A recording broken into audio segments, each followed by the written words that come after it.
bandeko na ngai tokomi na sukambula. Tokomi na sukambula esengeli to réfléchir sur certains aspects socio-culturels en mboka, dont notamment sur Zaïko.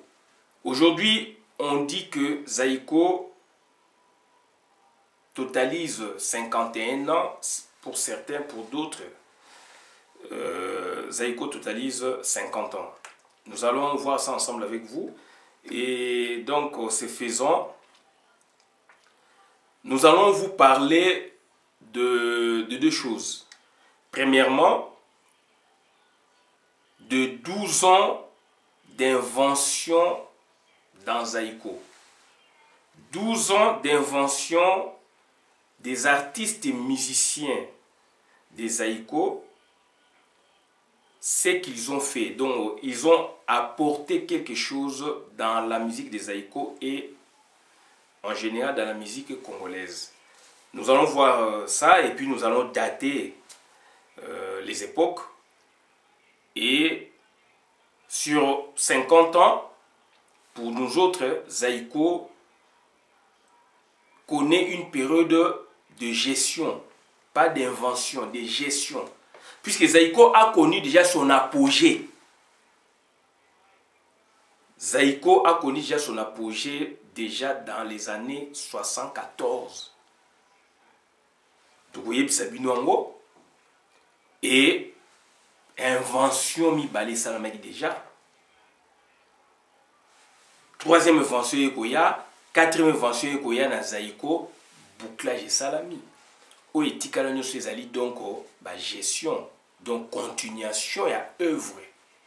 Ba base et salamaki. Donc nous allons essayer un peu de voir ensemble avec vous Zaïko. Je ne voudrais pas trop parler de Belguide, puisque Belguide, d'après moi, c'est un orchestre qui n'a pas pu résister, n'est-ce pas, na bitumba ou ezaki na terrain, puisque ba musicien mingi, ba talentueux, ba zaïko lukaba qui n'a pas orchestre où s'affirme qui, alors Belguide n'avait pas atteint son quorum. Le quorum n'étant pas atteint, donc ils étaient obligés, les fondateurs, ils étaient obligés maintenant de les dissoudre. Donc de les dissoudre pour créer un autre orchestre. Cette premier orchestre m'a créé qui, après Moria Belguide, ne s'appelait pas Zaïko.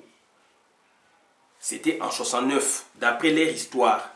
Puisque nous avons pris leur histoire, nous l'avons bien jaugé, nous l'avons bien critiqué et nous avons compris beaucoup de choses.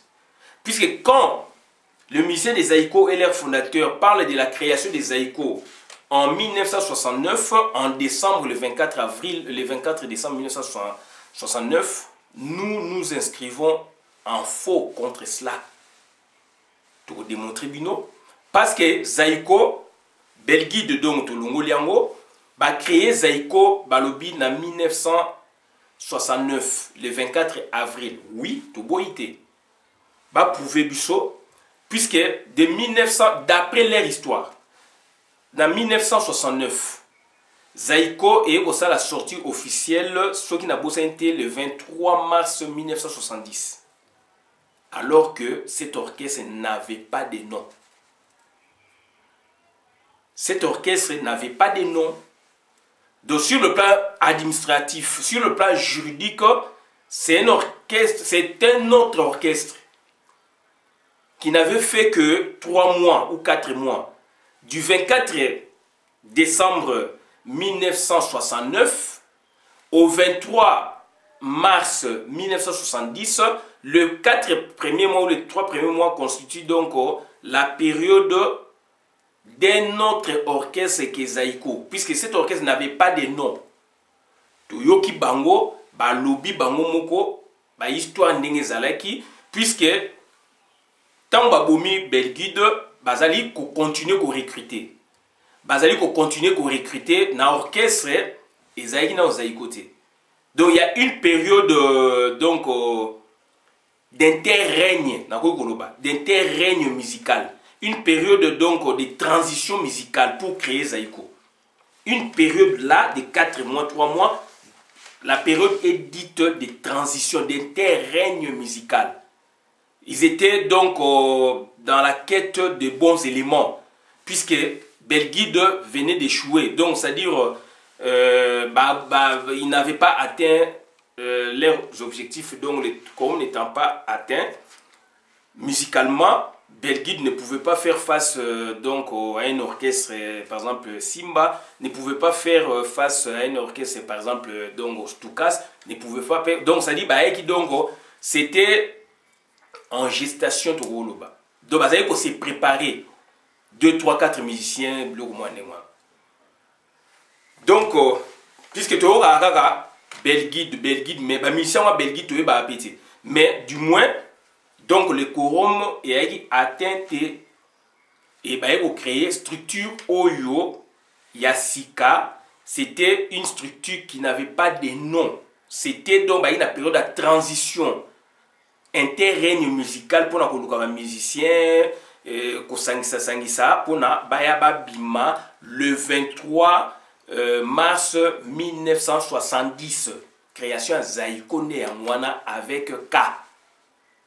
Puisque Zaïko avec Césaraki, Zaïko avec K en 1970. Tout daté en gros, tout allez couper ces explications, na ligne battu ya Zaïko ba contredire. Donc c'est-à-dire le président ya Zaïko originel ou appelé même comme Zaïko puisqu'il est belgicain. Donc vieux nani Azaliwana, vieux Deno Marcelin, vieux Marcelin Azaliwana a contredit Ngate. Je vois le fondateur, je parle maintenant, je m'adresse au fondateur. Donc c'est-à-dire Basali Eloko wana babengi Zaïko et d'un côté, d'autre côté, président Charles, président ya Touzaïna, APC, membre ya Zaïko, Henri Mongomena, DV Mwanda, andimi, démission, on peut sengi pour encadrer les jeunes na Kasavubu, na Gombe. Président Charles andimi, tout ça qui vidéo y avait Bievanga ezali donc audio avait Bievanga ezali éloquente à la matière. Tu expliquais qu'il y a une vidéo, tout ça qui on a Roger Lino, vidéo ya kitoko ya makasi sur Touzaïna, le précurseur ya orchestre jeune na kata Congo et surtout na Kinshasa. Le précurseur. Donc c'est Touzaïna et le président des présidents, c'est président Charles. DV Azaïki Petinaye, il le fréquentait dans les cadres, puisque l'orchestre est jeune, il y a membre, donc il y a Touzaïna. Sengi va démissionner pour s'occuper de la jeune na cité. Et il y a Pessi Bango. En demi d'émission, nous avons créé, Zaïko de créé qui n'a pas vu dès le Marcelin, André Pita, etc.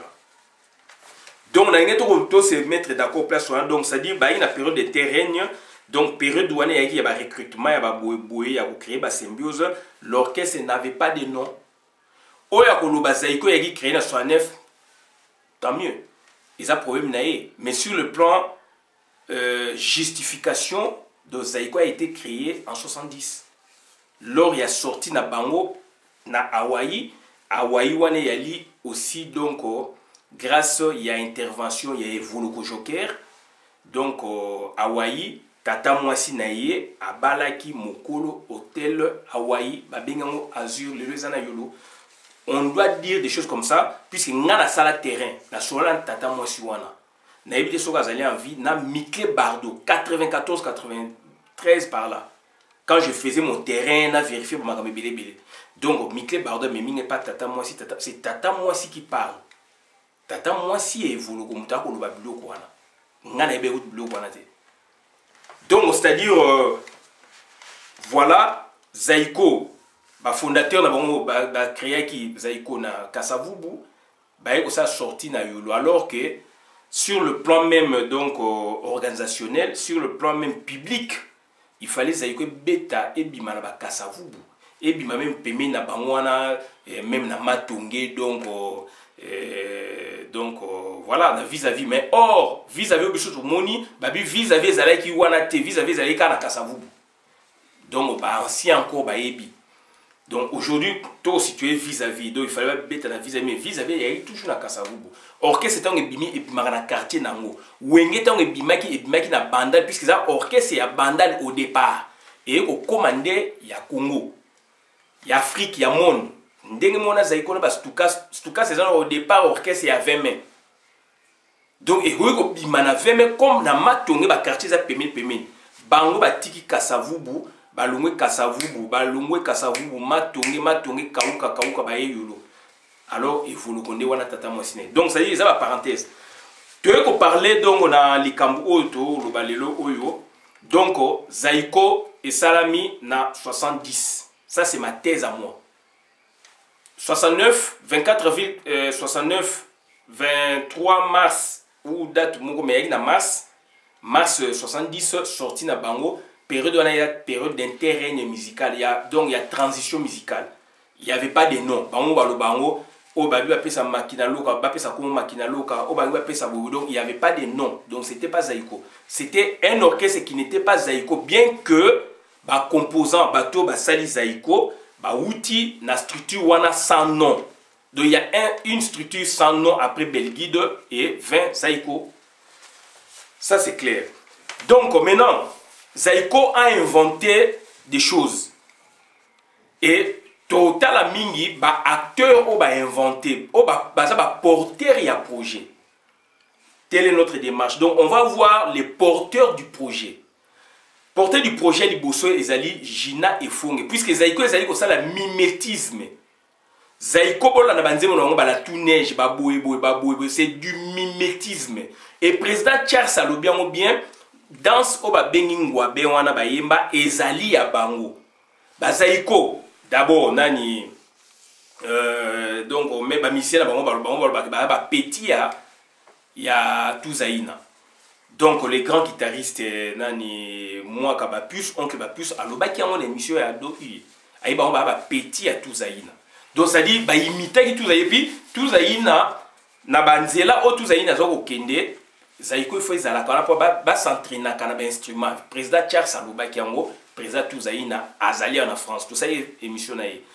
Donc naé ko comparer zaiko na Touzaïna mais na ko no baba fait puisqu'on doit parler de faits, c'est ça la vraie histoire. Pour ba tout chose balimba s'accaparer na histoire na ndenga lokuta, on doit retracer les faits et je suis là pour ça.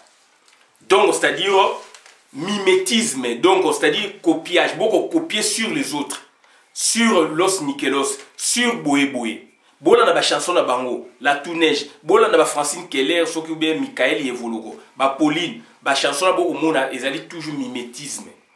Mais il y a un musicien talentueux, surdoué, Gina et Fonge. Il y a un bengé bango bazali ba directeur artistique. Il a vu et il na bango na boebo non pesi style nae consolation. Consolation et so boyoki consolation, beaucoup mona et se démarquer na zaiko. C'est comme du continental, c'est comme bobo et yemo kwa loba ya ngona ba émission mususu, tanga za ko senga na ba jeune loba ba considérer quand même bango pona ba arrangement musique na bango ba ndenge bango ba salaki nzemo na ye consolation akena ko mona Vieux Joski. Alors Vieux Joski n'époque wana dongo azalaki musicien continental. Le rythme là c'est le rythme du continental. Bien que c'est du mimétisme d'un autre genre, mais c'est une invention dans zaiko. Aeko se démarquer comme mema eloko ya sika na chamba yemba boye boye puis bango ki bazali kaka likolo. Donc il faut base, il faut doser. Aesko a doser les bango. Et muta ko baza te ba le preuve sont là. Na okanzi mona consolation mikolo mingi na yoka. Ça c'est Gina et Fonge, c'est en 71. 72-73, c'est Evoloko Joker cette fois-là. Donc avec Elouzam, avec ça tempo mususu, de tempo kavacha. Donc kavacha, c'est un rythme et un danse. C'est une invention, deuxième invention à Zaiko. Il y a les Bosso, 4 premières chansons, là, mususu a trouvé bien invention, puisque c'est du mimétisme. Donc dans Zaiko, il y a donc consolation et changer musique. Et puis Kavacha ko changer musique. So bolandi même ba témoignage évolué ba boya kango porteur ya projet c'est Evoloko Joker toluba yango oncle Bapuche merci aye ko témoigner un des cofondateurs ya Zaïko. Avec même qu'on paie sa instrument na Belgique, il pouvait même jouer dans Belgique. Donc avec qu'on paie sa instrument na Belgique. Mouton paie sa instrument ayi mécène. Oncle Bapuche fut mécène ya Belgique. Oncle Bapuche fut mécène ya Belgique puisque ben instrument na ba guitare na donc oti ba kanga ko yaki donc Belgique Zaïko. Donc bande konanga c'est très important. Tout ça pour le bayango pour notre retracer ba fait puisque le côté ezali mingi na génération ya Zaïko et surtout na Zaïko langa. Bango surtout quelques-uns. Donc, c'est-à-dire 74, Zaïko est commis na sommet, na apogée. 5 ans, 4 ans de travail, simplement. Il a fallu se mettre dans le travail durant 4 ans, 3 ans, 4 ans au sommet. Il y a pyramide de musique à Congo. Na Stukasi à l'Itabemo. Na pyramide. Na Simba, na pyramide. Ok, jazz, Afriza, tu comptes par hors norme. Voilà, bah viens à Bango. Mais tu parles de la musique, bah ils avaient moins de 30 ans. Moins de 30 ans. Sommet. Sommet pourquoi? Puisque dans le combat à Ali Foreman, tout le monde qui boxe, mais donc il y a donc 2 événements simultanés. Bah star ya monde, bah James Brown, bah bête na Congo. Ngai na sina comment. Na senga comment film on a Zaïko tout le monde a Simba. Donc Zaïko déjà comment qui na donc comment on a na sommet na 74 avec des musiciens talentueux. O ba même qui Zaïko na sommet on a na sommet. Voilà. Donc c'est à dire Zaïko et côté qui déjà donc na histoire ya Congo déjà l'époque on a ils ont inventé des choses. Ben, invention, ça pour continuer. Tu commis en 79. Porteur et à projet cette fois-là, donc c'est Manoa Kouakou. À côté ici, au départ, c'était du casque, casque bleu, puisque Nzenze, tout cela, on a été au bas d'Iva Kotsaki, Villai, Babengaki, donc l'anga stas de la République, tout le bas, de l'anga stas RDC, donc à côté de mon studio. Tout cela, ma vie Benz, tout cela, ma vie Nzende, ma vie arrangée, ma vie là, surtout vie Nzende, à exception de ma bébé. Abi révélation, Nzemouana, au départ, il a dit orchestre casque bleu. Après, à comprendre, était donc, comme Zaïko, déveillé moko, déveillé moana. Groupe, on a côté qui va répéter révélation. À l'ingité, bisa groupe Mouchouchou. Au Bazaï na Maelika et bango so basisi quoi répétition côté au bakepe na Maelika mutu mungu pa zayi ko yebate deve mwanda était comme ça jina font pe alobaki yango tant ba longola ki groupe moi ba musicien dojo sa ba nani ba guitariste na groupe ba Evoloko ba papa wemba ba nani donc il y a salaki sikoyo interface ti à s'interposer à sangisi groupe ba linge ko longola ba don ba josa bakei komona donc on a producteur na yé na bandal cover abi na déveillé moko na kati o be vulu balinga batu wana ba imposaki batu wana bifu balongo mais déveillé moko à côté insoki na likambo jina proposaki akena bango côté kuna groupe be vulu ko ba été banyoka longo bake kuna na 79 quoi sali groupe be vulu ko ba manwa ko banani ba ko répéter révélation groupe kuna ba éviter ba rapi ba sangani ba ko beta pe ensemble sous ba ça ba répétition na Maelika. DV sa caractéristique était comme ça. Donc troisième invention à Zaïko c'est révélation. Il y a Otis Mouta. Otis Mouta donc aeki neti musicien privé à Manoa Kouakou. Point d'interrogation. Comme ce fut le cas à Bozi na Zaïko, musicien privé il y a Evoloko. Bozi mon talo bangaïté. Il y a un petit smooth à un point d'interrogation. Puisqu'il y a beaucoup plus na Manoa Kouakou, na Banzenze Bani. Raison pour laquelle après Baké, Basali Grand Zaïko, Nzenze Bani Mani. Donc, invention, on a révélation et code si synthé. Na musique à Zaïko et non la musique il y a jeune puisque tous aïna GC code ça quand déjà depuis quand depuis tous aïna ça orchestre et à ville. La plupart des musiciens, on a des choristes dans l'église. On a déjà des synthé en orgue. Donc, c'est-à-dire, voilà, troisième invention, musique, révélation, avec Douaté et Nzenze, c'était et bouleversa musique. Ndekonanga to viva la période wana et changea musique à Zaïko. C'est une invention. Quatrième invention et la dernière, c'est Redo. Donc Likinga akenda kana na kitambo akena kofrekota la bana Odéon groupe tradi moderne ya teke umbu ya bateke na ba umbu mais mingi bateke don nono na bébé amoni bango a intéressé bango ba ya bakota Zaïko asali fusion na Zaïko. Donc il y a 4 administrateurs na Zaïko na benga ba administrateur donc Likinga Manwaku Waku Evoloko Joker et Gina et Fong Batu va changer musique à Zaïko Bangoana. Et donc, invention à kata Zaïko, musique à Zaïko, invention Yangoana. À partir, il y a 1982, puisque Atala il y a 1982, à partir de 1982, til les loyo, na ba temporalité, on a plus toujours Zaïko. Linéairement, donc, na moulaï nango, na 50 ans nango, ou 51 ans nango. Donc à partir de 82 jusqu'à nos jours, c'est la continuation ya Zaïko, c'est la gestion musicale, c'est la gestion du patrimoine. Il n'y a plus d'invention.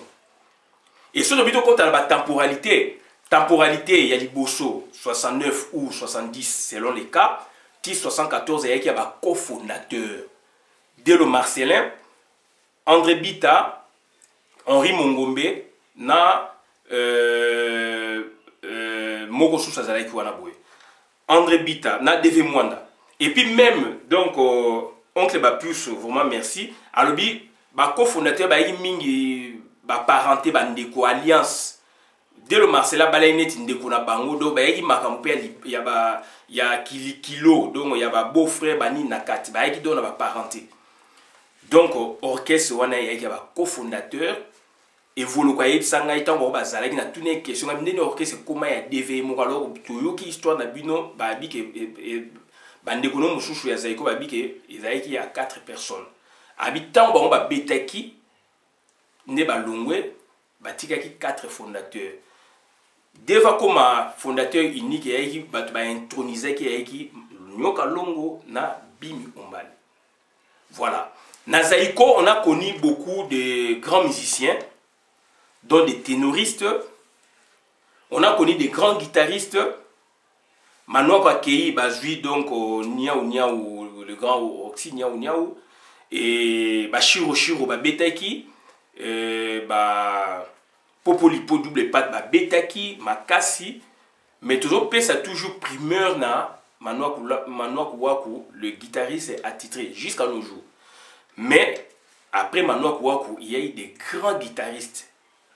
Et puis, il y a eu des chansons mythiques. Les chansons mythiques à Zaïko et Zali. Prochainement, peut-être aussi sur les chansons mythiques à Zaïko. Et dans les chansons mythiques à Zaïko, Boye Bayango, 4 premières chansons à Zaïko, même 4 premières chansons à Zaïko et Zali.